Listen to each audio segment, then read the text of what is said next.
Gunisha. She's always young because she's a dermatologist. So she comes and picks up the lot. And before that, there's this one question we need to ask. Does she pick one now, and after the first speaker does another one, or all the four now? All four? All three. Okay. Okay, Doc, go ahead.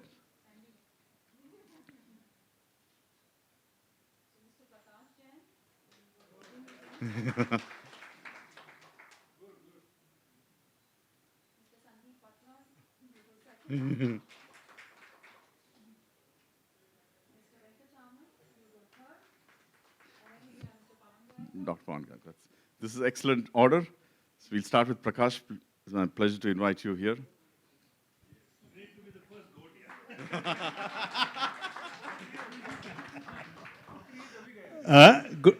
here. Good evening. Good evening to all of you. Namaskar, Sat Sri Akal, all of you. Great to be with you. And thanks, Suresh, and your GOAT Forum. Let me share my little journey.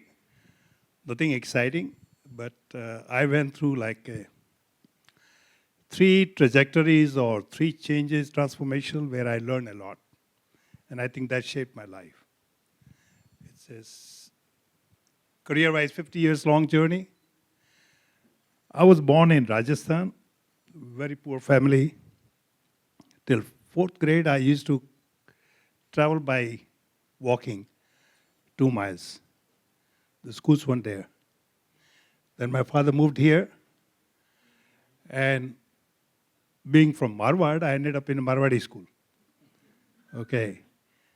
Chira Bazaar, Hindi medium. Did schooling there. As you know, that school run by all UP teachers, so is as good as being in Rai Bareli. I mean, for namesake, it was in Mumbai, right? Hindi medium, and I'm talking about like 1969, you had such a disadvantage that you got to think Hindi and talk English. And the compiler wasn't available.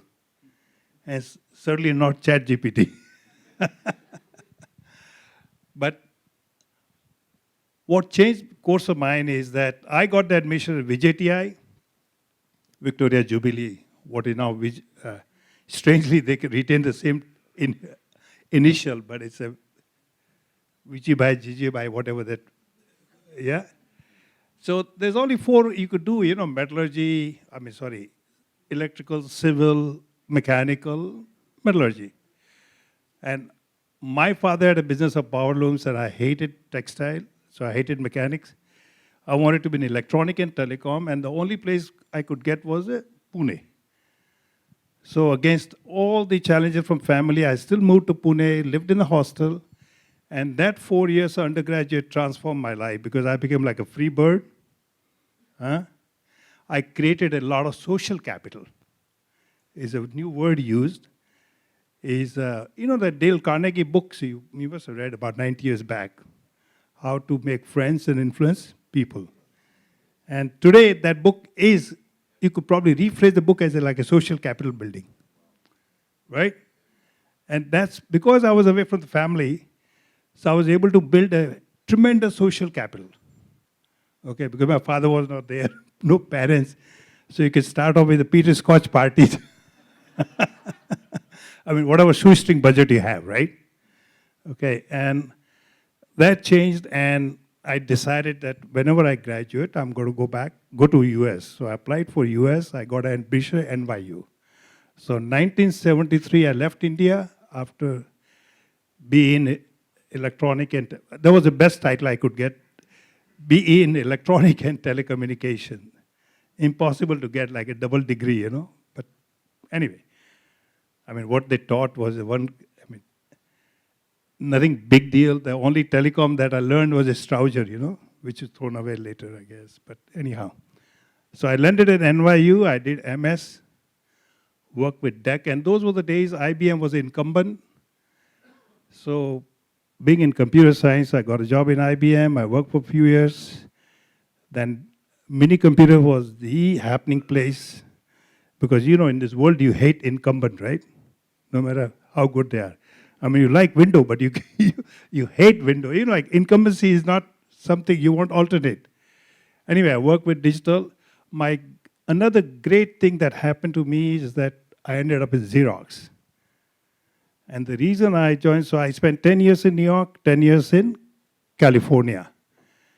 And Xerox, because they had a patent protection for 18 years, xerographic.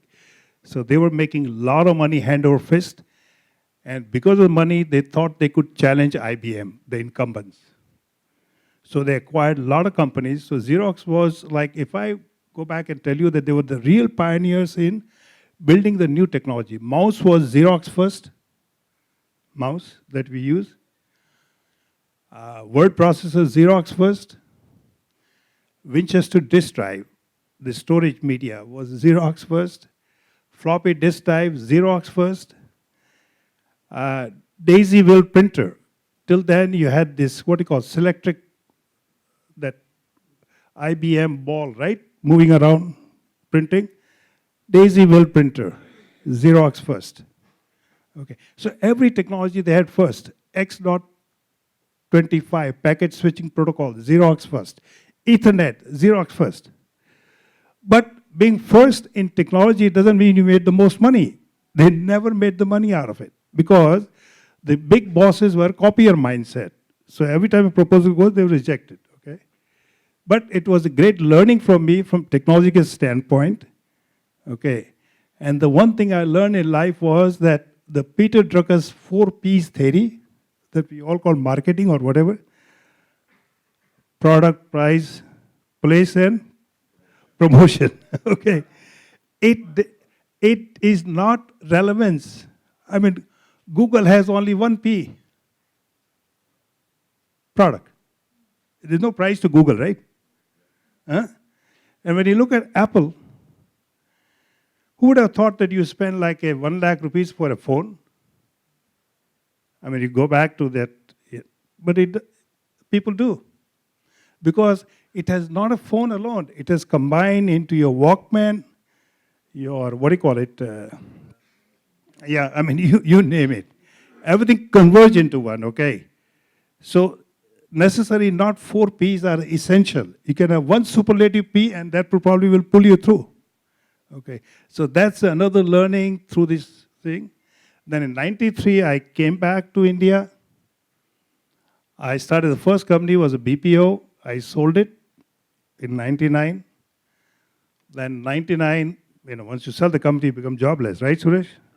You have gone through it. So that's the time I took whatever money we made out of the first company sale, took a license for international and national long-distance carrier in India. And that's the time India's IT export, which was about $10 billion. Today is about $270 billion, okay, IT export out of India. And so we got into the business of virtualization because every IT company at that point had a in-house telco company. And what they used to do is, like, suppose TCS get a contract from Citibank to say, I outsource 30,000 headcount to you, or for that matter, Tech Mahindra, where you were earlier associated. So those 30,000 headcounts should appear virtualized to Citibank co-location sites globally. So it's building like a big fat pipes connecting desktop to desktop. And so we started that, and then we started saying that, okay, we'll give you 99.9 availability, or 4 nines, or 5 nines, depend how much money you want to spend. So it's building redundancies around everything, we build. So I helped migrate all the India's bank SWIFT from ISD to MPLS, automated. We did all the IT exports were my clients. So 2007-8, British Telecom came in, and they say it's a great business because there is a stickiness. It takes about 6 to 9 months to build it out. And it's a 5-year contract. If Citibank gives a contract to TCS, it's a 5-year usual life cycle, 5 to 6, 7 years. So it sticks around. Then it takes about a year to yank out and move it, right? So nobody does it. so long as you're in the right price band. So they liked the model, and they started X, and I was offered 3X, so I sold it.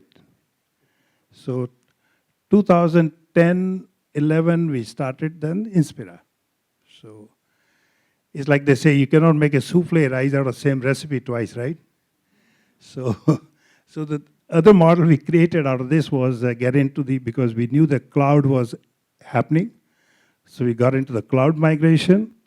And because of the cloud came the security and the analytics. Because unless you have big data analytics, you cannot really support or analyze the data. I give you one example, like autonomous car today generates about 1 terabyte of data every day. Okay, because it is as good as like a 4 Suresh driving the car, north, south, east, west, and probably the middle direction as well, and coordination in between, the number of sensors it has, honestly, because data dumps are coming, So, I mean, most complex project will be managed like 1.5 million events per second happening. So today we operate cyber security center from Manila. We have in India too. We have in UAE one and Dallas. So it's like follow the sun or round the clock across the global client. So, but building these 3 companies, what it taught me is what I call 4H. First H for humility, okay, which is like empathy or connecting with your team and carrying them across. Second H for honesty, honesty yourself, honesty of people. Integrity derives out of the same thing. Third H that I always emphasize to my people is hunger. You got to be hungry. If you're not hungry, you're not going to wake up next day early enough. And fourth H is the hard work, which goes without saying. And obviously the fifth comes automatically after these 4 H is the happiness. Happy customers, happy employees, happy everybody, and the family as well, right? So, I mean, these are some very brief. I'm not a great, what I call it, but I achieved it, whatever, little bit of these things I learned along the way in building the business. And thank you for hearing me out. I have one thing to share with you, and that's my passion and hobby that I have. I'm good at photography, by the way, but okay. I mean, good, reasonably good, let's put it that way, okay. Nothing like Raghu Raman, or what is that? Who's a famous Indian photographer here? Huh? Raghu, okay. I'm nowhere in his class anyway. But, and, क्या बोले? अरे बाप रे, अरे वो रह गया. चलो, second one I like the most is, I would use the word adventures, but far off places, holidays, discovering, like from going for gamings into like Africa. And that's another reason why I have a small, what do you call it? I'm honorary consul of Rwanda in India. Yeah. And there's a strange way, please don't quote it and don't record it. 2006 it happened because, don't record please, it's not correct, so. The